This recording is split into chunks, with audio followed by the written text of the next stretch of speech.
नमस्कार मेरे भाइयों। इस वीडियो के साथ तुम अपनी 20 डेज प्लेज की जर्नी शुरू कर रहे हो।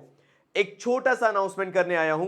डिस्क्रिप्शन बॉक्स चेक करना मत भूलना या फिर कमेंट सेक्शन चेक करना मत भूलना। You will get completely free of cost notes जो तुम्हारे लिए मैंने स्पेशली बनाए हैं इस 20 डेज प्लेज को ध्यान में रखते हुए और तुम्हारे टर्म 1 को ध्यान में रखते हुए। सेकेंड अनाउंसमेंट है, उसी डिस्क्रिप्शन बॉक्स में या कमेंट बॉक्स में अलॉन्ग विद द नोट्स तुम्हें एक लिंक मिलेगा जहां तुम एनरोल करा सकते हो कॉन्फिडेंस लेवल 100%। ये क्या है? ये एक वर्कशॉप है जो हर एग्जाम से पहले एक रात पहले मैं कंडक्ट कराऊंगा। 3 एग्जाम्स इसमें मैं कवर करूंगा, accountancy, economics and business studies. यानी इनके एग्जाम से जस्ट एक रात पहले मैं तुम्हारे साथ 3 घंटे बैठूंगा, एक पेपर सॉल्व कराऊंगा और तुम्हारा कॉन्फिडेंस बिल्डअप करूंगा।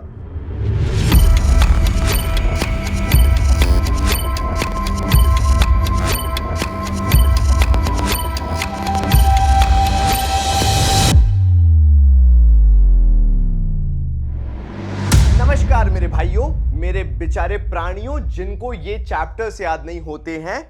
Let's do a challenge for you.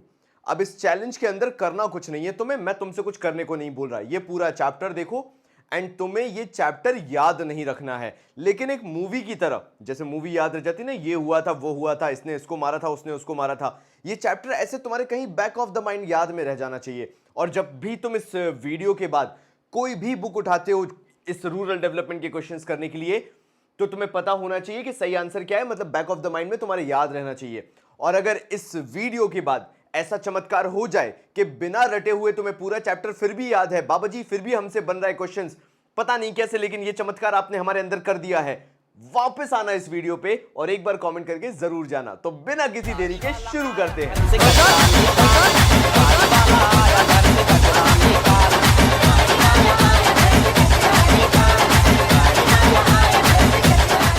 मेरा रिसर्च क्या कहता है जरा उसके बारे में सुनो।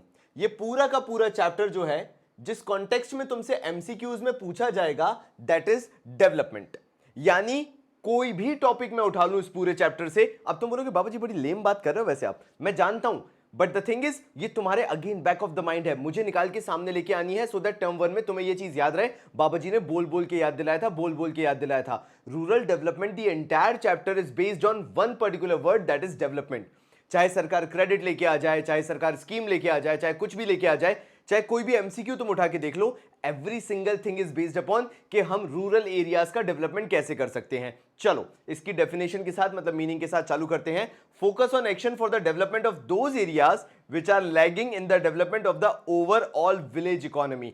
मतलब हमें डेवलप करना है उन एरियाज को जहां पे इकोनॉमी डेवलप नहीं हो पाई, इकोनॉमिक सिस्टम डेवलप नहीं हो पाया, लोग डेली लाइवलीहुड प्रॉपर्ली अर्न नहीं कर पा रहे हैं। आई होप ये छोटी सी चीज है जो तुम्हें इतना डिटेल में जाने की जरूरत नहीं है। मैं एक बार फिर से बोलूंगा, focus on action for the development of those areas. Focus करो एक्शंस पे, यानी ऐसी चीजें लेके आओ जिससे डेवलपमेंट हो उन एरियाज का which are lagging in the development, जहां पे लैग आ रहा है in the overall village economy. अब तुम बोलोगे बाबा जी instead of writing rural economy why you have written village economy, ताकि तुम समझ जाओ कि हम गांव के विकास की बात कर रहे हैं। रूरल एरियाज जनरली अपने देश में विलेज कहलाते हैं, तो कोशिश करना कि उस कॉन्टेक्स्ट में तुम इसको याद रख पाओ। कमिंग टू रूरल क्रेडिट, मैं बता रहा हूं ये टॉपिक बहुत इंपॉर्टेंट होने वाला है। कहां पे मेजॉरिटी क्वेश्चंस आएंगे मैं वो भी बताऊंगा, लेकिन रूरल क्रेडिट का हिंदी अनुवाद समझो। रूरल एरियाज का डेवलपमेंट करना है, फिर से वही बात पे आ गया, रूरल एरियाज का डेवलपमेंट करना है तो रूरल एरियाज के पास सबसे पहली चीज जो लैग करती है वो है पैसा। पैसा कौन दे सकता है? स्पेशली भारत सरकार, उसके अलावा कोई भी वहां की पहल नहीं करेगा। रूरल एरियाज में जाके कोई भी काम नहीं करना चाहता है, तो भारत सरकार को पहल करनी पड़ेगी। अगर भारत सरकार को डेवलपमेंट को एक पुश देना है, again I am talking about development, मैंने कोई रिसर्च करी होगी तभी डेवलपमेंट डेवलपमेंट चिल्ला रहा हूं। भारत सरकार को कोई डेवलपमेंट करना होगा तो उन्हें वहां पे इकोनॉमी के अंदर, रूरल एरियाज की इकोनॉमी के अंदर पैसा पुश करना पड़ेगा। उसका सबसे बढ़िया तरीका होता है क्रेडिट प्रोवाइड कर देना, यानी एडवांस में पैसा किसानों को दे देना या वहां के रूरल पीपल जो है उनको दे देना फॉर सम और द अदर वे। कैसे भी, जरा सुनो एग्रीकल्चर में इसको कैसे इंटीग्रेट किया गया। In agricultures farmers are in strong need for credit due to long time gap between crop sowing and realisation of income. मैं येलो पोर्शन तुम्हें दिखा देता हूं क्या बोलना चाह रहा हूं मैं। क्रॉप सोइंग का मतलब समझो कि किसान जब फसल उगाता है, फसल लगाता है, और जब उसकी इनकम रियलाइज होती है उसके बीच अच्छा खासा बड़ा टाइम गैप होता है। परेशान मत होना, अगर मैं बोर्ड के सामने खड़ा हुआ हूं, डिस्क्रिप्शन और कमेंट बॉक्स में इसकी पीडीएफ पड़ी हुई है, तुम्हारे लिए ही है, ले लेना। नाउ अब ऐसे टाइम गैप में अगर किसान को पैसा चाहिए, मे बी अपग्रेडेशन के लिए, maybe next crop sowing के डिसीजंस के लिए, कि चलो मैं कुछ एडवांस टेक्नोलॉजी लगा लूं, फर्टिलाइजर्स ले आऊं, इंसेक्टिसाइड्स पेस्टिसाइड्स ले आऊं, पैसा कहां से आएगा? वो किसान बेचारा तो जैसे तैसे अपना काम चलाता है, क्रॉप सो करता है, उसके बाद जाके इनकम रियलाइज करता है, उसको साल भर खींचता है। ऐसे टाइम गैप में अगर आप वाकई रूरल डेवलपमेंट को उस फेज स्टैग्नेशन ठहराव से निकालना चाहते हो, तो आपको रूरल क्रेडिट पुश इन करना पड़ेगा। रूरल क्रेडिट अगर नहीं होगा तो किसान ये जो थोड़ा बहुत भी कर रहा है, शायद वो भी उसके हाथ से निकल जाए, बिकॉज उसके पास पैसे की availability through out the year नहीं रहती है। डेवलपमेंट वहां पे जीरो हो जाएगा। सोर्सेज ऑफ रूरल क्रेडिट के अंदर अगर आऊं ना, इसके अंदर कुछ ज्यादा नहीं पूछा जाएगा, इसलिए मैंने इसको इन डेप्थ डिटेल में नहीं लिखा है। सोर्सेज ऑफ रूरल क्रेडिट में पहला आता है नॉन इंस्टीट्यूशनल सोर्सेज, जो कि नॉर्मल किसान के लिए सोर्सेज थे, अप्रोचेबल थे, जहां से किसान को पैसा मिल सकता था, वो नॉन इंस्टीट्यूशनल सोर्सेज थे। सरकार का इसमें कोई भी भागीदार नहीं था या भागीदारी नहीं थी। पहला था मनी लेंडर्स। मनी लेंडर्स कौन होते थे? जो जैसे इसके अंदर फोर्थ वाला भी वही है, money lenders are nothing but rich landlords, जो कि गांव में, रूरल एरियाज में अच्छे बड़े बड़े जमींदार हैं, चाहे ये ले लो चाहे ये ले लो। ये क्या करते थे? हाई रेट ऑफ इंटरेस्ट पे जो फार्मर्स होते थे, मार्जिनल फार्मर्स हो गए, टेनेंट्स हो गए, उनको वो लोग लोन दे दिया करते थे, और उसमें क्या करते थे? डेट ट्रैप में फंसा लेते थे। 250% वापस चाहिए हमें पैसा। तो अब एक किसान 100% पैसा दे दे, उस पर जैसे तैसे इंटरेस्ट दे दे, वही ठीक है, लेकिन क्या होता था? 1 लाख रुपए अगर लिया तो उस पर 2.5 लाख रुपए का इंटरेस्ट ऐसे ऐसे चार्ज किया जाता था। तो ये दो मैंने तुम्हें समझा दिए। रिलेटिव्स तुम्हें याद नहीं करना है, फूफा, ताई, भतीजी, चाचा, नानू, दादू, जो भी हो वो रिलेटिव्स के अंदर आ गए, उनसे भी ले लिया करते थे। Then comes trade and commission agents, इनको याद रखना जरूरी है, और जो लाइन मैं बोलूं अपने दिमाग में बिठा लो, बहुत जरूरी है। एमसीक्यूज अधिकतर मैंने इससे आते हुए देखे हैं। Now traders and commission agents कौन थे? ये क्या करते थे? किसानों को उनकी फसल गिरवी रखवा के अपने पास गिरवी रखवा लेते थे, और हाई रेट ऑफ इंटरेस्ट पे लोन दे देते थे। किसानों ने क्रॉप गिरवी रख दी किसके पास? कमीशन एजेंट्स के पास, या इनके पास जो भी हैं ट्रेडर्स हैं। अब किसानों को मिल चुका है उसके बदले में लोन, और वो भी हाई इंटरेस्ट रेट पे, लेकिन सिर्फ एक ही कंडीशन पे वो लोन मिलता था। इसमें कंडीशन जरूरी है, तुम्हें याद रखना, क्योंकि वही पूछी जाती है। द कंडीशन सेज कि जब भी किसान वो फसल बेचेगा तो सिर्फ ये ट्रेडर्स को और कमीशन एजेंट्स को ही बेच सकता है, और वो भी बहुत चीपर रेट्स पे। अगर ऐसा करने से किसान मना कर देता है, मार्जिनल फार्मर मना कर देता है, किसान मतलब तुम्हें हिंदी से अंग्रेजी में याद रखना है, मार्जिनल फार्मर्स या टेनेंट्स, अगर ये मना कर देते हैं तो फिर जो ट्रेडर्स और कमीशन एजेंट्स हैं, they will not provide loan to these marginal farmers. मैं तुम्हारा दिमाग चलाना चाहता हूं उस कॉन्टेक्स्ट में जहां पे तुम ऑसम हो। तुम्हें मालूम है कि भैया रूरल एरियाज का डेवलपमेंट करना है, बाबा जी ने ये चीज बता दी। डेवलपमेंट वाले पूरे वर्ड पे, शब्द पे ध्यान दो, आपका पूरा चैप्टर हो जाएगा। अब अगर इंस्टीट्यूशनल सोर्सेज आते हैं, सरकार इंस्टीट्यूशंस को लेके आती है, तो मैं तुम्हारे दिमाग में बिठा चुका हूं, चाहे रिच लैंडलॉर्ड्स हो, चाहे ट्रेडर्स और कमीशन एजेंट्स हो, चाहे मनी लेंडर्स हो, ये सारे के सारे एक ही चीज को लेके स्टिक कर गए थे, हाई इंटरेस्ट रेट। तो अगर कोऑपरेटिव क्रेडिट आता भी है, फर्क नहीं पड़ता नाम क्या कहता है, क्योंकि इसके नाम की डेफिनेशन तो वैसे भी नहीं पूछी जाएगी कहां पे, बस ये पूछा जाएगा कि कोऑपरेटिव क्रेडिट के अंदर क्या हुआ। तो जितने भी मनी लेंडर्स थे, जितने भी लैंडलॉर्ड्स थे, वो टॉपिक इसलिए याद रखा ताकि उनको गाली दे सको इस वाले टॉपिक में आके। उनके क्लचेस से छुड़ाने के लिए, जो उन्होंने पकड़ के रखा था वहां से छुड़ाने के लिए, यहां पे क्या करना चालू किया? किसानों को लिबरेट कराने के लिए, providing loans at a cheaper rate of interest, liberate Indian peasants from the clutches of money lenders and to provide them credit at low rate of interest। बस जो प्रॉब्लम्स थी उनको दिखाओ और उसके जस्ट ऑपोजिट यहां पे बोल दो, तुम्हारा कोऑपरेटिव क्रेडिट यहां पे खत्म हो गया as per your MCQs and assertion reason. मुझे मालूम है फिर तुम बोलोगे बाबूजी एक काम करो ना, सारे पॉइंट्स ही ऐसे बना दो। नहीं, हर पॉइंट की अपनी यूनिकनेस है। पॉइंट नंबर 2 पे आता हूं, लैंड डेवलपमेंट बैंक्स करके, provide credit to the farmers against the mortgage of their land. यहां पे क्या हो रहा है, जैसे मैंने कमीशन एजेंट्स की बात की थी और ट्रेडर्स की बात की थी, वहां पे क्रॉप रखनी पड़ती थी आपको गिरवी, यहां पे ऐसा नहीं था। लैंड डेवलपमेंट बैंक्स जो थे वहां पे आप अपनी प्रॉपर्टी गिरवी रख सकते थे, उसके अगेंस्ट में लोन उठाते थे, और अधिकतर टाइम सरकार उसको भी माफ कर देती थी। इसमें एक और चीज ऐड कर सकते हैं कि भैया ये लैंड डेवलपमेंट बैंक आखिर फार्मर्स को किस लॉजिक के साथ लोन देता था? आप अपने प्रॉपर्टी को डेवलप कर सकते हो, आप एग्रीकल्चरल इक्विपमेंट्स खरीद सकते हो, या आपके अगर ओल्ड डेट्स हैं बीइंग अ फार्मर, चाहे आपने किसी मनी लेंडर से पैसा लेके रखा हो या फिर वही रिच लैंडलॉर्ड से पैसा लेके रखा हो, अगर आपको वो रीपे करना है आप इसके थ्रू वो भी यूज कर सकते हो। ये तीनों पॉइंट भी तुम्हें याद रखने, एक बार फिर से रिपीट कर देता हूं ताकि कभी भूलो ना। अगर लैंड डेवलपमेंट बैंक था तो वो काय के लिए था? आप अपने लैंड को डेवलप करवाओ, मतलब ऐसा बना लो कि आप उस पर रेगुलर फसल उगा सको। दूसरी चीज, आप अपने एग्रीकल्चरल इक्विपमेंट्स खरीद सको। तीसरी चीज, अगर आपके ओल्ड डेट्स हैं तो उसको रीपे कर सको।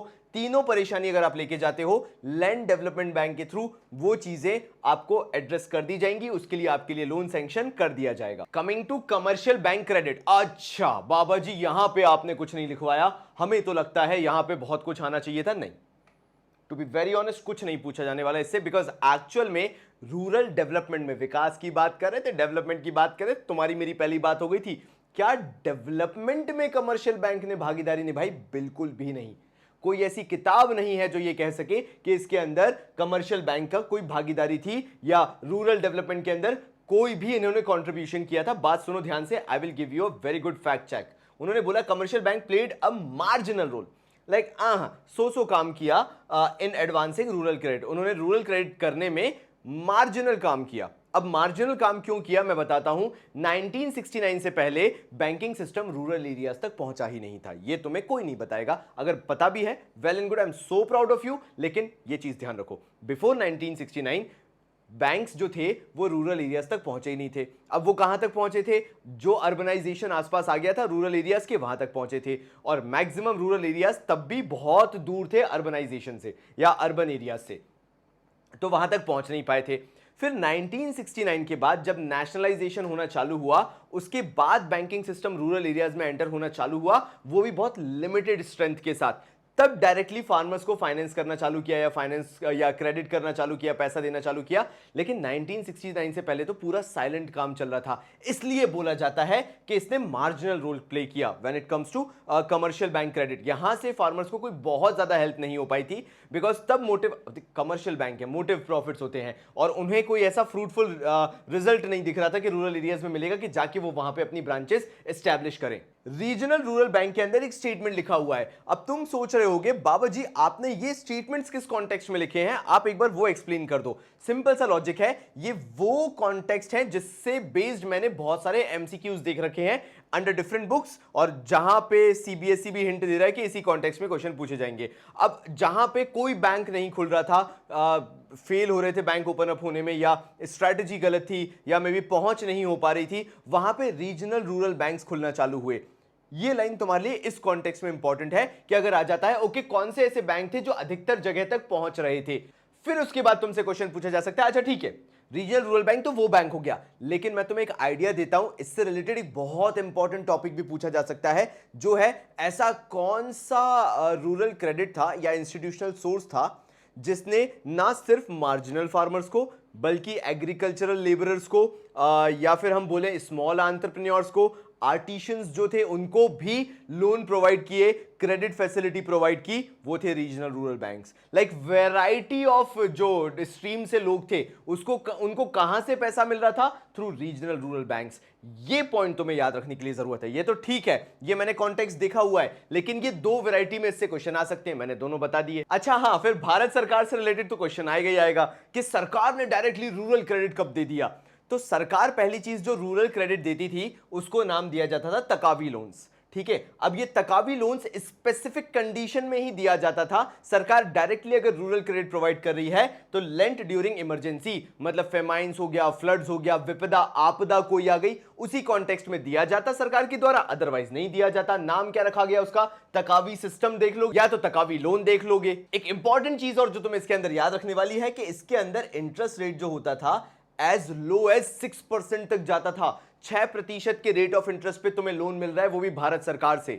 चलो बात कर लेते हैं नाबार्ड की, मतलब national bank for agricultural and rural development. अब सबसे पहली चीज तुम इसमें ध्यान रखो, ये एक एपिक्स बैंक है। What does apex bank means? सर्वोपरि जितने भी फाइनेंशियल इंस्टीट्यूशंस हैं उनको मॉनिटर करने वाली अगर कोई बॉडी है दैट इज नाबार्ड। ठीक है, ये चीज ध्यान रख गई। अब ये नाबार्ड करेगा क्या? ये कोऑर्डिनेट करेगा जो भी फंक्शनिंग होती है, जितने भी सारे बैंक्स काम कर रहे हैं, कोऑर्डिनेट करना जितनी भी फंक्शनिंग है फाइनेंशियल इंस्टीट्यूशंस की जो कि रूरल क्रेडिट के लिए काम कर रहे हैं, रूरल डेवलपमेंट के लिए काम कर रहे हैं। एक बार फिर से बोलूंगा ताकि तुम और मैं सेम पेज पे आ जाएं। नाबार्ड का काम क्या है? सबसे पहली चीज तो कौन सा बैंक है? एपेक्स बैंक है। बहुत ही शानदार काम कर रहे हो। सेकंड, ये क्या करता है? ये काम करता है, इसका पूरा फंक्शनिंग सिर्फ एक जगह पे डायरेक्टेड है कि जितने भी एफर्ट्स हैं वो सारे क्या हो जाएं?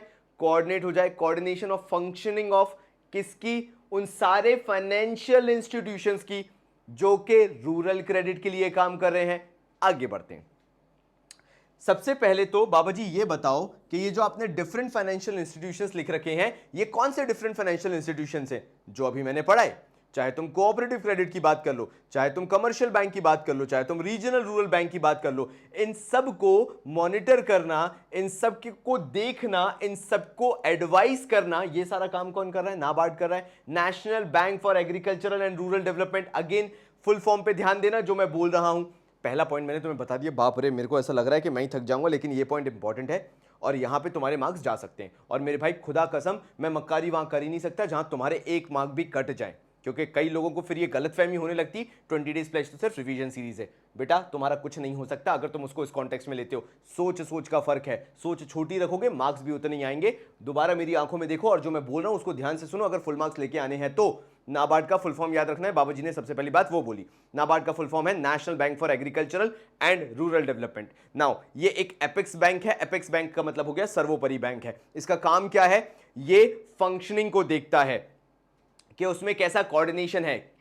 किसकी फंक्शनिंग, किसका coordination? Of different financial institutions या of all the financial institutions which are working for the rural credit, जो रूरल क्रेडिट के लिए काम कर रहे हैं। अर्बनाइजेशन से कोई लेना देना नहीं, अर्बन बैंक से कोई लेना देना नहीं। उन फाइनेंशियल इंस्टीट्यूशंस की बात की जा रही है जो रूरल क्रेडिट के लिए काम कर रहे हैं। अब ये रूरल क्रेडिट के लिए काम करने वाले कौन हो गए? कोऑपरेटिव क्रेडिट्स हो गए, जैसा मैंने बताया, कमर्शियल बैंक हो गए, जैसा मैंने बताया, रीजनल रूरल बैंक्स हो गए। नाउ अब इन सारे बैंक्स में जिन जिन के भी अभी मैंने नाम लिए, इनके पास रेगुलरिटी में क्रेडिट अवेलेबल होना बहुत ज्यादा जरूरी है। तो ये क्रेडिट की पावर को स्ट्रेंथन करने का काम कौन करता है? नाबार्ड करता है। पहला पॉइंट मैंने तुम्हें बिल्कुल साफ साफ क्लियर कर दिया कि if you have to create a healthy environment, you have to strengthen the credit power of these banks, cooperative, commercial और रीजनल रूरल। कौन करेगा इसके लिए काम? रीजनल रूरल बैंक करेगा, एडवाइस करेगा इन बैंक्स को कैसे काम करना चाहिए। पहला पॉइंट मैंने खत्म कर दिया। लास्ट पॉइंट यानी सेकंड पॉइंट आता है कि NABARD is not restricted to this function only. कैसे पता किया? नाबार्ड नॉन फार्मिंग सेक्टर्स में भी है। क्यों? आए हाय, मैंने कहा था ना डेवलपमेंट शब्द पे ध्यान देना, यहां पे भी वही हो रहा है। National bank for agricultural and rural development. NABARD agriculture में तो है ही। याद रखना, ये क्वेश्चन मैंने कई जगह देखा और तुम गलत करके आते हो। नॉन फार्मिंग सेक्टर में भी है, फार्मिंग में तो है, एग्रीकल्चर में तो है, लेकिन नाबार्ड नॉन फार्मिंग सेक्टर में भी प्रमोट करता है एक्टिविटीज को, क्रेडिट प्रोवाइड कराता है, क्योंकि it is not just about agriculture. NABARD is about agriculture and overall rural development. Coming to self help group, बहुत सिंपल तरीके से ध्यान रखना कुछ चीजों को, ताकि तुम्हें किसी जगह घुमाया ना जा सके। सेल्फ हेल्प ग्रुप के अंदर बोला गया, यहां पे उन लोगों पे फोकस किया गया या रूरल पुअर पे फोकस किया गया जिनका फॉर्मल बैंकिंग सिस्टम से दूर दूर तक कोई लेना देना नहीं था, या वहां तक अभी भी फॉर्मल बैंकिंग सिस्टम नहीं पहुंच पाया था सरकार की पूरी कोशिशों के बावजूद भी। तो वहां पे क्या किया गया? सेल्फ हेल्प ग्रुप बना दिए गए। अब यहां पे मैंने एक चीज को हाईलाइट किया है, थ्रिफ्ट करके। जब आप पूरी आपकी इनकम जो हो रही है एज अ फैमिली, उसमें से बहुत छोटा सा प्रोपोर्शन अगर निकाल के आप सेव करने लगो as a self help group, सब लोग ला के थोड़ा थोड़ा सेव करने लगो, और जिसको जरूरत है, अपना घर बनवाना है या फिर किसानी में पैसा लगाना है या किसी भी कारण से सम और द अदर वे अगर आपको लोन चाहिए, तो वो सारे लोगों ने जो कंट्रीब्यूट किया है वो लोन आपको मिल जाएगा at a very cheaper interest rate पे। इसके थ्रू क्या हुआ? सेविंग हैबिट्स को बढ़ाने की कोशिश की गई। तो स्मॉल कंट्रीब्यूशन हर मेंबर कर सकता था। सेल्फ हेल्प ग्रुप्स जो थे वो काफी पॉपुलर हुए और स्पेशली वुमेन एम्पावरमेंट के लिए इसका कंट्रीब्यूशन काफी ज्यादा रहा। आई होप तुम्हें मेरी यहां तक की जर्नी बहुत पसंद आई होगी। ये जो पीछे मेरे टॉपिक देख रहे हो काफी इंटरेस्टिंग टॉपिक है। मैं इसको सेकंड पार्ट में कवर करूंगा इस चैप्टर के। कोशिश करो जितना मैं पढ़ाता हूं उतना तुम्हें याद रह जाए, बिकॉज अगर इतना ही तुम पढ़ते रहे, बिलीव मी, आईडी में ऐसा कोई टॉपिक नहीं होगा या ऐसा कोई एमसीक्यू असर्शन रीजन नहीं होगा जिससे तुम्हारा आंसर निकल के ना आए। तो मेरे भाइयों, तब तक के लिए बहुत सारा प्यार और धन्यवाद।